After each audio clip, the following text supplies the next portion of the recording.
السلام عليكم ورحمة الله وبركاته. أهلا بيكم حبايبي طلبة الثالث الإعدادي. معاكم ميس فاطمة البنا، والنهاردة هنشرح يونت 8 بإذن الله. هنتكلم فيه عن ضمائر الوصل، هنتكلم فيه عن أهم الفوكابس اللي جت في اليونت. خليكم معايا. يونت 8 بيتكلم عن cultures and traditions. يعني إيه cultures؟ cultures يعني ثقافات. طبعا عارفين اليونت اللي فات كان بيتكلم على السبورت وازاي السبورت دي بتوحد ما بين الشعوب. النهارده امتداد لنفس الفكره، بنتكلم على الكالتشرز والعادات والتقاليد اللي موجوده في كل مجتمع. cultures and traditions ده كتاب المعاصر يا حبايبي. ان شاء الله باذن الله هنقول بسرعه كده الفوكابس اللي موجوده معانا. فوكابس هي كل التراكيب المفردات اللي موجوده عندي في اليونت. المفردات ديت مهم جدا جدا، وخصوصا المفردات اللي بتبقى في اول يونت لازم نعمل فوكس عليها. عندنا كلمة traditions معناها عادات. culture يعني ثقافة. reflect معناها يعكس. كلمة ceremony معناها طقوس أو مراسم.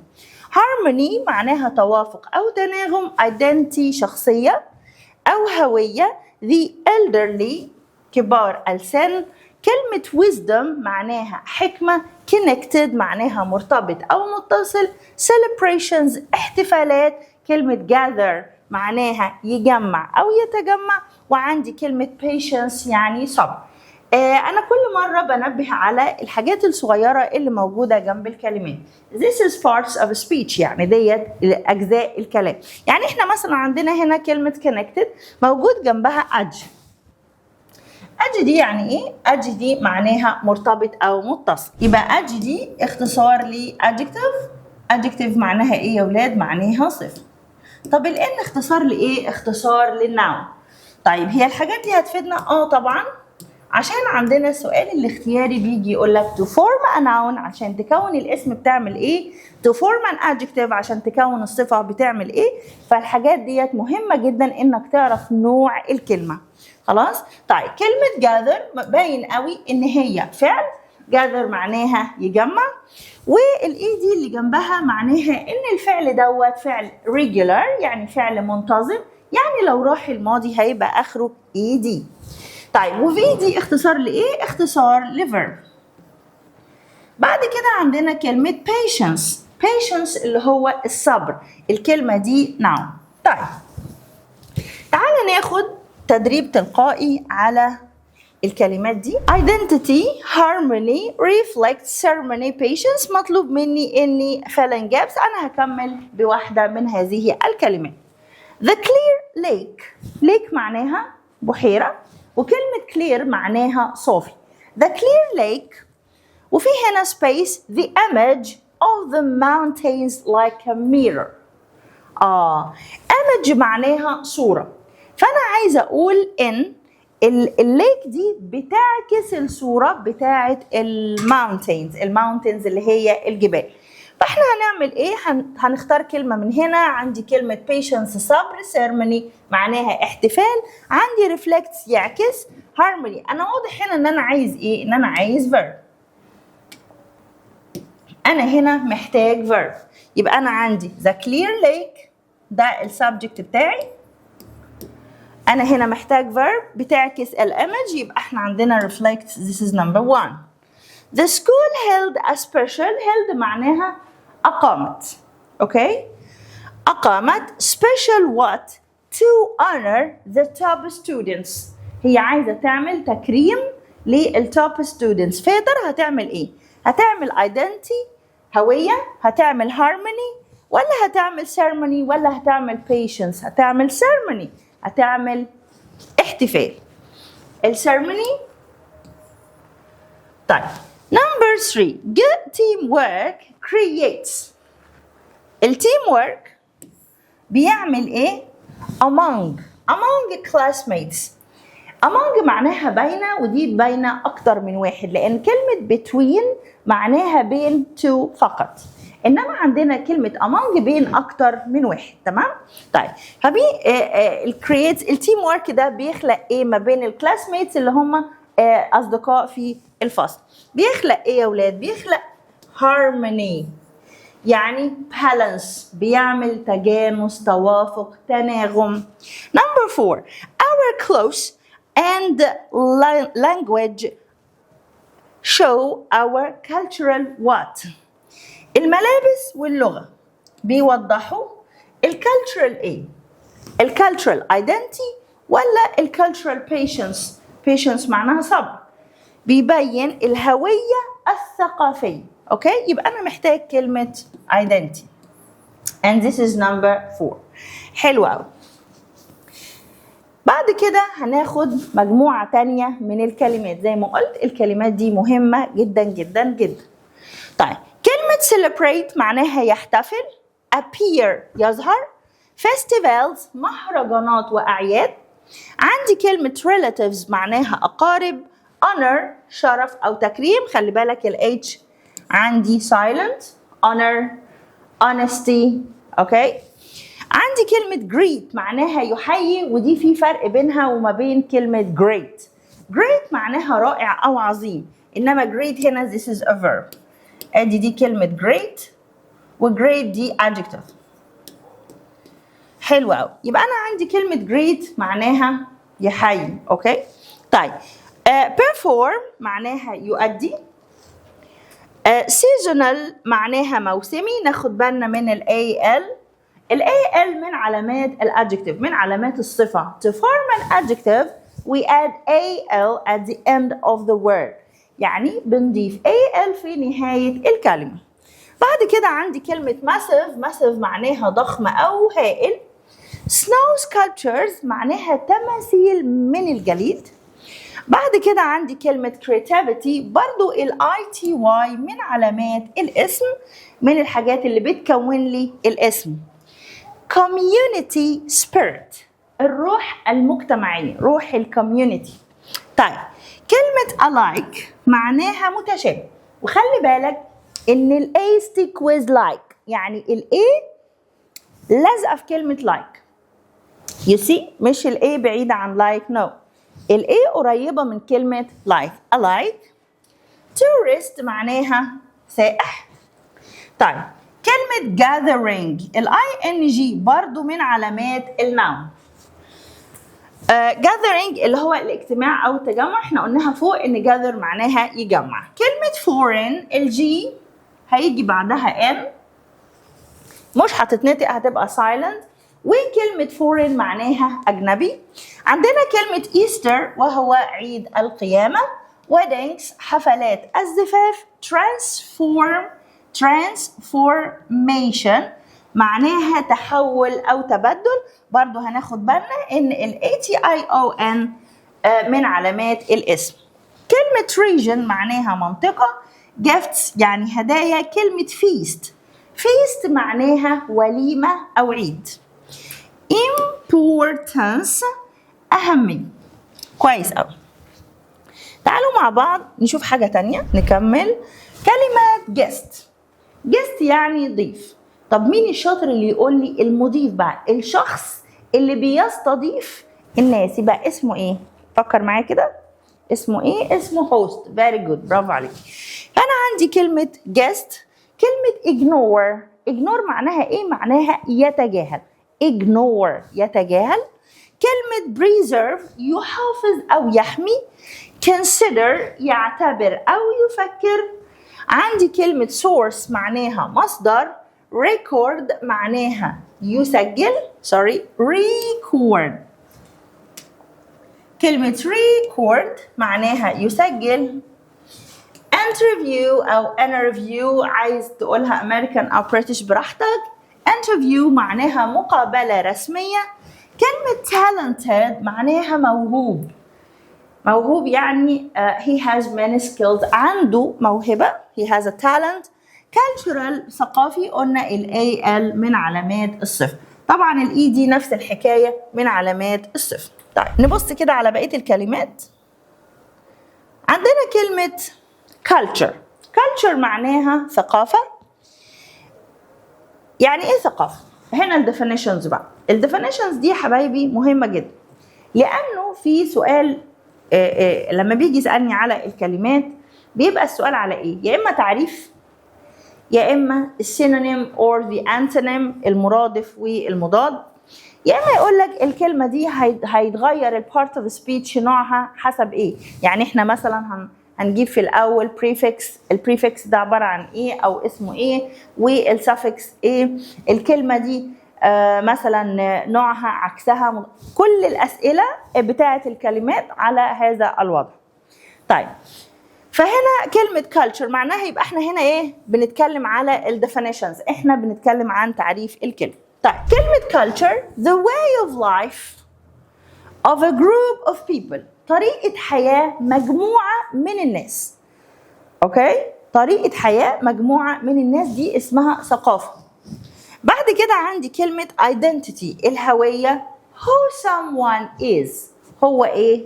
بلده، دينه، الباك جراوند بتاعته. this is your identity، والايدنتي احنا اتكلمنا عنها في الترم الاول. طيب كلمة harmony معناها توافق او تناغم، في انسجام، معناها peace or balance among people، يعني في توازن ما بين الناس. طيب كلمة ceremony معناها مراسم او طقوس، special event like a wedding. الويدنج الزفاف بيبقى له ترتيبات، بيبقى له ديكوريشن معين، ففي طقوس بتتعمل علشان مخصوصة بهذه المناسبة. طبعا في هنا في اليونت دي بيجيب لك اكتب عن تراديشن معين موجود في عيلتك، او اهم تراديشنز، او ايه هي التراديشنز الموجودة في الكوميونتي بتاعتك. طيب هنتكلم عن بعد كده عندي الكولوكيشن. يعني ايه كولوكيشن يا ولاد؟ كولوكيشن معناها متلازمات لفظيه، يعني على طول الكلمات دي بتيجي مع بعضها. نشوف ازاي. عندي كلمه feel connected. feel اصلا بيجي وراها صفه. feel happy، feel tired، feel angry، feel excited and you have feel connected. يبقى هترتبط معايا كلمة feel إن على طول followed with an adjective بيجي بعدها صفة. بعد كده عندي كلمة tell يحكي.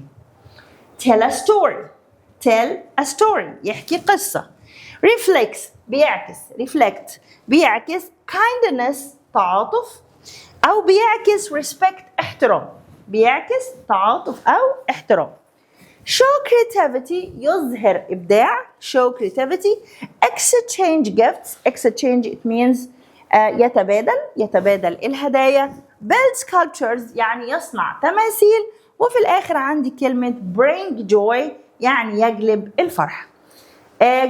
نفتكر كلمة bring دي احنا أخدناها vocabs اليونت اللي فاتت، كان بيتكلم bring communities together يعني بيوحد المجتمعات مع بعضها. طيب عندي بعد كده السينونيمز and antonyms. هقول بس ملحوظة خاصة بكلمة سينونيم. هل هو دايما بيجيب في الأسئلة هات السينونيم بتاع كذا؟ لا، ساعات يقول لي الآتي. يجي يقول إيه؟ يجي يقول the same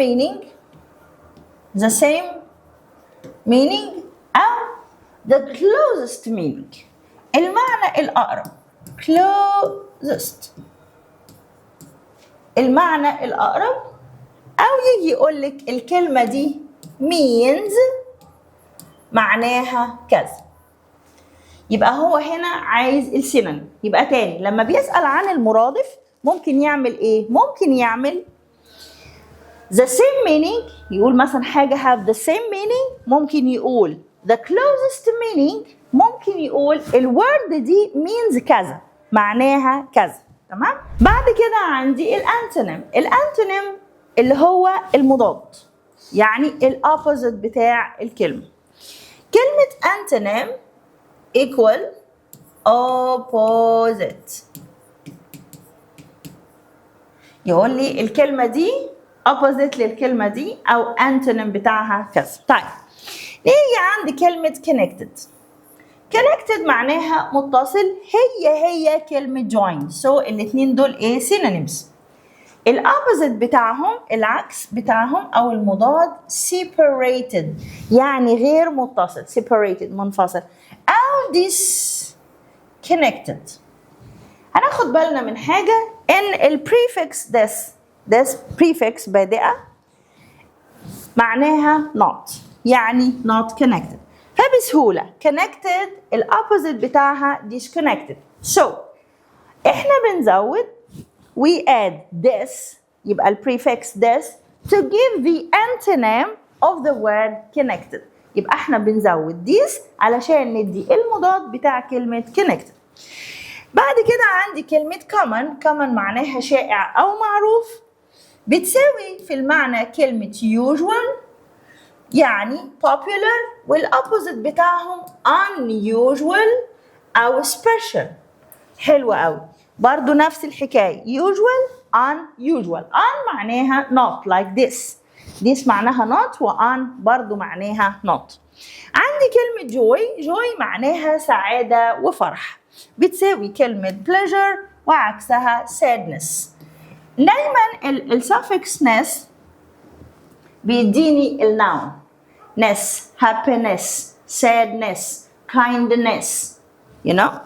طيب harmony معناها توافق بتساوي agreement MENT يا ولاد برضو بتدي الاسم.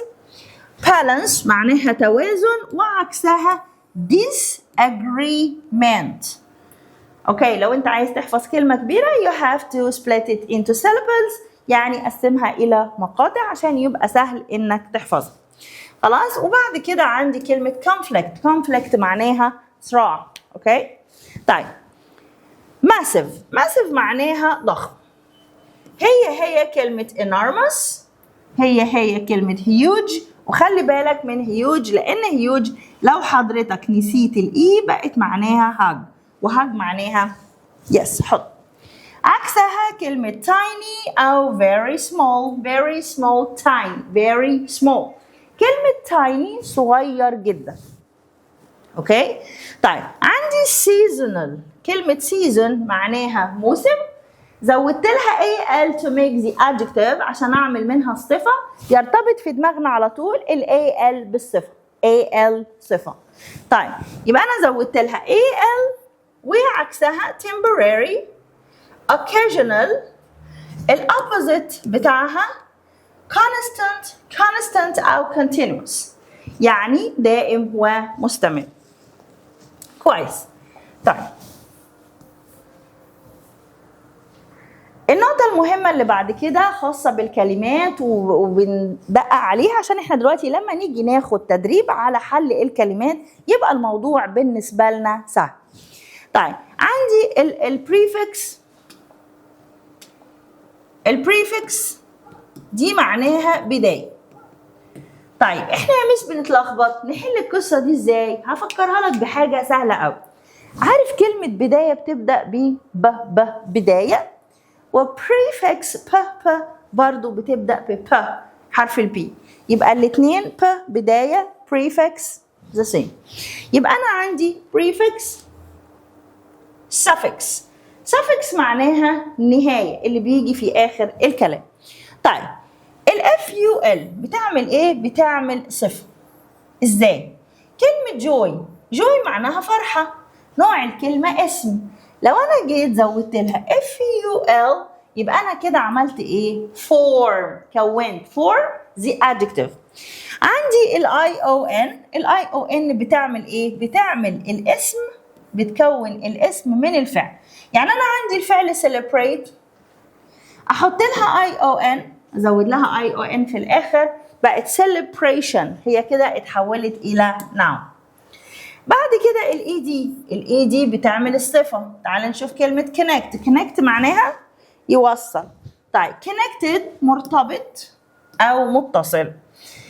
عندي كلمة wise حكيم، حطيت لها wisdom. اوكي wisdom اللي هي الحكمة، يبقى DOM بتكون الاسم. عندي بعد كده AL لسه قايلاه من شوية، هي بتحول الاسم إلى صفة، زي كلمة culture ثقافة نحط AL في الآخر، أضيف لها AL هتبقى cultural ثقافي. عندي كلمة tradition معناها تقليد، برضو زودت في الآخر AL بقت traditional. عندي السي اي. السي اي يا جماعه بتحول الصفه الى اسم. patience. يبقى السي اي حولت patient، كلمه patient الصفه الى ايه؟ الى اسم. important مهم. importance الأهمية، يبقى ده بقى إيه؟ noun، ودول adjective. عندنا بعد كده بص كده على الباقي، كلمة ness. في كلمة kindness. ركب بقى نس، أنا عايزاك تعمل حاجة، تجمع في كشكول خاص بيك، لأن الحكاية دي مهمة جدا جدا يا سنة تالتة، وهتسهل عليك حفظ الفوكابس بعد كده. انت عندك مثلا مجموعة من الفوكابس بتتكون، بعمل منها الاسم بإضافة حاجة معينة، فهنجمع كل الحاجات اللي شبه بعضها بيضاف لها في الآخر مثلا NESS مثلا، وهقول happiness kindness، هنضيف كل الحاجات اللي ليها نفس النهاية ورا بعضها، بنجمعها بقى من كل اليونتس، تمام، من كل الوحدات يعني اقصد. طيب بعد كده الاي تي واي زي ما قلت لك في كلمه creativity، اي تي واي الابداع. في خدنا قبل كده responsibility المسؤوليه، يبقى الاي تي واي بتعمل برضو النوم. كلمه transformation اللي هو التحول، يبقى ال ATION بتعمل النوم. تمام، نيجي هنا كده الكونجيجيشن. تصريفات الافعال مهمه جدا جدا جدا، وخصوصا الافعال الغير منتظمه. عندك كلمه tell. فاكر tell a story؟ yes. tell معناها يخبر، tell told. where معناها يرتدي. teach taught. built. طب ازاي مش فاطمه احنا نذاكر التصريفات الافعال؟ حضرتك ممكن نعمل كلمات على نفس الوزن rhymes، يعني مثلا نعملهم في مجموعات برضو. هناخد كل الناس اللي ليها تصريف متشابه. على سبيل المثال لو انا مثلا عندي كلمه زي teach، التصريفات بتاعتها taught. الفعل buy تصريفاتها bought. bring brought. think thought. فهلاقي ان في افعال على نفس الوزن ممكن نجمعها برضو من اول يونت لحد اليونت السادس بتاعنا، لحد لما يخلص المنهج. طيب احنا كده خلصنا الجزئيه بتاعه الفوكابس. طيب هنيجي نعمل ايه دلوقتي؟ تعال نشوف مع بعض. طبعا هنا بيتكلم عن التراديشنز اللي موجوده في كل عيله. الفرق ما بين الكلمات مهم. ليه؟ عندي مثلا كلمه كاستمز، لان دي بتيجي في الاختيارات. كلمه كاستمز دايما بتبقى متشابهه مع كلمه كاستيومز. كاستيومز دي الملابس اللي بلبسها في المناسبات الخاصة أو أزياء تنكرية، إنما كاستمز معناها عادات اجتماعية خاصة بالمجتمع. عادات اجتماعية مرتبطة بسلوك الناس بصفة مستمرة. فمثلا المصريين have customs that are hundreds of years old، يعني المصريين ليهم عادات منذ مئات السنين، من ايام الفراعنه. يعني مثلا من الكاستمز بتاعتنا ان احنا في عيد الربيع بنخرج بنروح الباركس وبنلون، بنعمل ديكوريشنز للاجز للبيض، وبنعمل زيارات لبيكنيك، بنعمل نزهه للباركس. طيب احنا في المناسبات الخاصه زي مثلا الاعياد بتاعتنا لنا عادات معينه، فدي عادات مجتمعية خاصة بالمجتمع، دي اسمها customs. طيب تعالى بقى للتراديشن. تراديشن معناها تقليد. يعني ايه تقليد؟ يعني دي حاجة اتنقلت عبر الأجيال ليها علاقة بالهوية بتاعتها. فمثلا الاحتفال برمضان is one of our important traditions. بنعمل decorations، بنعمل زينة، بنعمل حاجات كتير في كل حتة. فدي اللانترن، الفوانيس والحاجات دي من الحاجات اللي خاصة بالتراديشنز وبتميزنا في رمضان. كلمة habits دي بقى عادات شخصية، دي للفرد وليس للمجتمع.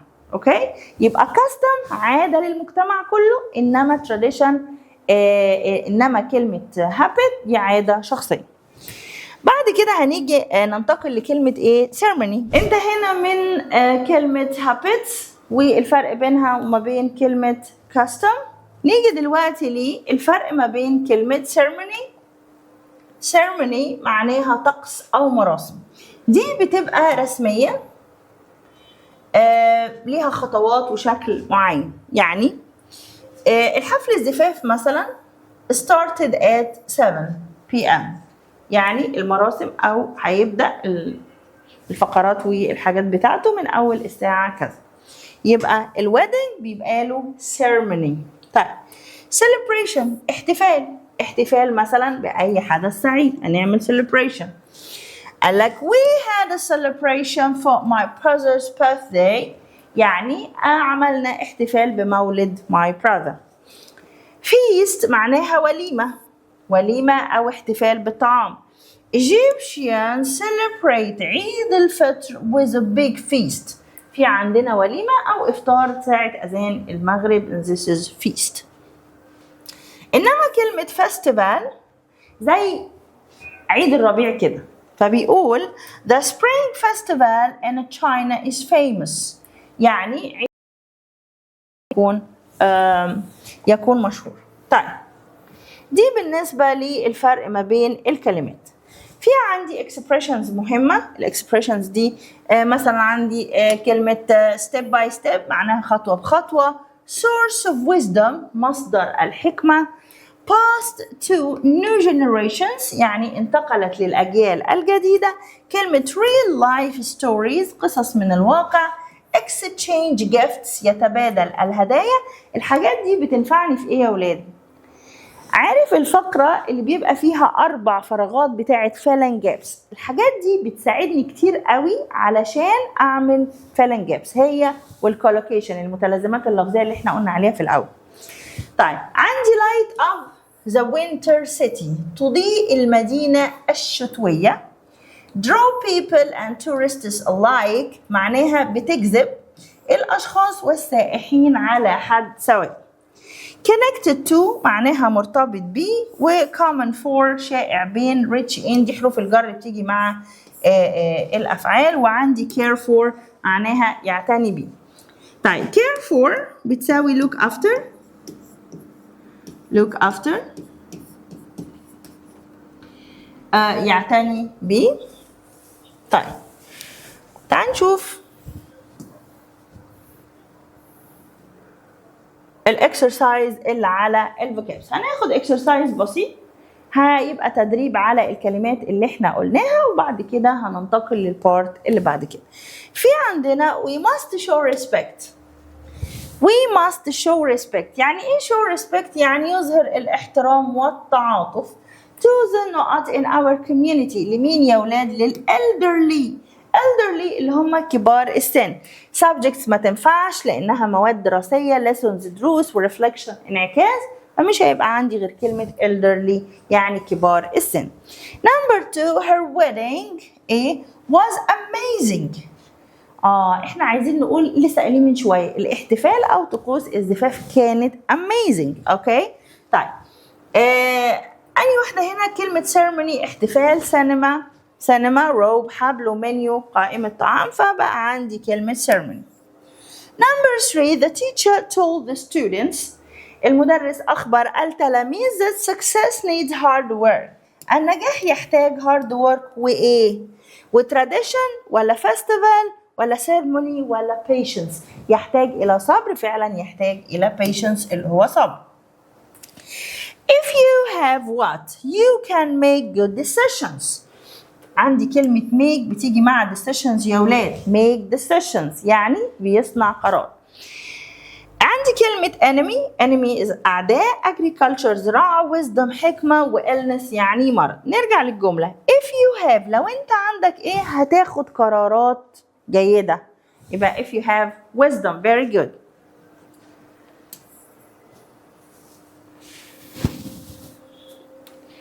الجزئية بتاعة الديفينيشن اللي أنا كنت بكلمك عنها، في هنا سبيس. طبعا الاس بي دي معناها ان ده في الستودنت بوك، يعني ده في كتاب المدرسه بتاعك، كتاب الوزاره. والاي بي في الاسسمنت بوك، يعني في كتاب التقييمات. والحقيقه دي حاجه جميله اضافها كتاب المعاصر الترم دوت، علشان يجيب لك variety of questions، مجموعه منوعه من الاسئله، ويعني يخلي عندك درايه اوسع بالحل.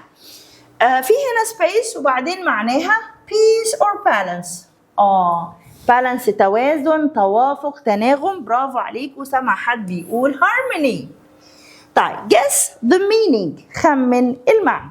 طيب ودي من الحاجات المهمة جدا، ان انا مش لازم اكون فاهم كل حاجة في السياق. يعني انا ممكن اخمن المعنى من الايه، من السياق بتاع الكلمة، مش لازم اترجم كل حاجة. نبص هنا بيقول it's popular for people، شائع ما بين الناس to wear new clothes during festivals. في الأعياد طبعا احنا بنلبس هدوم جديدة. يا ترى كلمة popular، the word popular هي means popular معناها common ولا unknown ولا strange ولا sad؟ هل هنا قال لي قول السينونيم؟ لا. طيب قال لي ايه؟ قال لي means. مهم قوي يا ولاد تذاكروا الكلمة دي. means معناها تعني. ايه ده؟ يبقى هو عايز المعنى، يعني عايز السينونيم.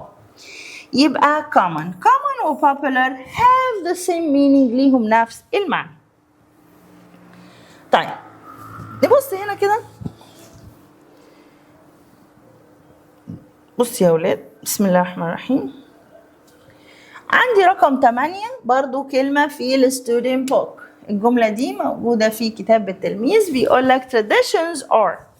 التراديشنز قلنا اللي هي التقاليد، نقط and pass to new generations، وتنتقل للأجيال الجديدة. يبقى التراديشنز are ايه؟ are walks preserved through ولا painted، يتم حفظها وتنتقل للأجيال الجديدة. يبقى التراديشنز are preserved and passed to new generations، تنتقل ل new generations أجيال جديدة. traditions help people، التقاليد بتساعد الناس نقط connected. this is an adjective. مين الكلمة اللي بتحتاج بعدها adjective؟ برافو عليكم. سمع حد بيقول feel connected. The snow festival shows، احتفال التلج shows نقط and draws people and tourists alike، بتجذب الناس والسياح مع بعض. الاحتفال بالشتاء sadness laziness anger creativity. عندي كلمة ايه هنا؟ sadness حزن. يبقى السنو فيستيفال shows sadness no. shows laziness بتبين الكسل no. shows anger بتبين الغضب no. shows creativity، برافو عليك. creativity معناها الإبداع. بعد كده عندي السينونيم والإيه؟ السينونيم والأنتونيم. طيب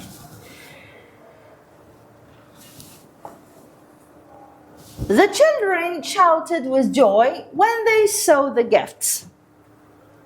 السؤال بيقول the antonym of joy. يعني antonym يعني مضاد أو عكس كلمة joy is. joy يعني فرحة. sadness surprise pleasure happiness. دي سعادة و happiness سعادة. surprise أنا متفاجئ. اوكي. وسادنس الحزن. يلا يبقى الانتونيم بتاع جوي عكس كلمة جوي ايه؟ الفرحة، يبقى عكسها الحزن. برافو عليك. To form the noun from adjective. الكلام ده مهم جدا جدا جدا. كلمة form معناها يكون، إنما كلمة from معناها من. مهم قوي أفهم السؤال عاوز إيه علشان أعرف أحل كويس. السؤال هنا بيقول علشان أكون الاسم من الصفة wise. من الصفة كلمة wise معناها حكيم أو عاقل. We add the suffix. add يعني احنا هنزود النهاية. هزود النهاية ايه؟ كلمة wise عايزة أزود لها في حاجة اسمها wisean, wisdom, wiseship, wiser, no, wisdom. wisdom معناها الحكمة. كلمة patience وكلمة tolerance. patience الصبر، tolerance معناها السماحة أو التسامح. are الاتنين دول معناهم قريب من بعض صح؟ يبقى هما antonyms ولا opposites ولا synonyms ولا adjective؟ هما ايه؟ هما synonyms. very good. The suffix ness turn the word kind into. كلمة ness بتحول الكلمة kind لإيه؟ هنيجي كده على كلمة kind. لو أنا زودت لها إحنا بقى حافظين من ساعة الكلمات إن ness دي أنا بزودها علشان أعمل النون. very good. يبقى أنا أعمل النون إزاي؟ بإضافة ال NESS. هنرجع تاني للديفينيشنز. مجموعة تانية من الأسئلة هنا بيسأل برضو على الديفينيشن. The way of life طريقة الحياة. طريقة الحياة. The way of life of a group of people معناها طريقة حياة مجموعة من الناس. دي اسمها إيه؟ اسمها culture. very good. culture معناها ثقافة. طيب not means what someone is. ماهية الشخص يعني identity. برافو. very good. guessing the meaning خمن المعنى. during festival أثناء الاحتفالات we meet people of our family. بنقابل ناس من عيلتنا. this means we meet our ناس من عيلتنا يبقى أكيد هيبقوا قرايبنا صح؟ طيب opponents منافس.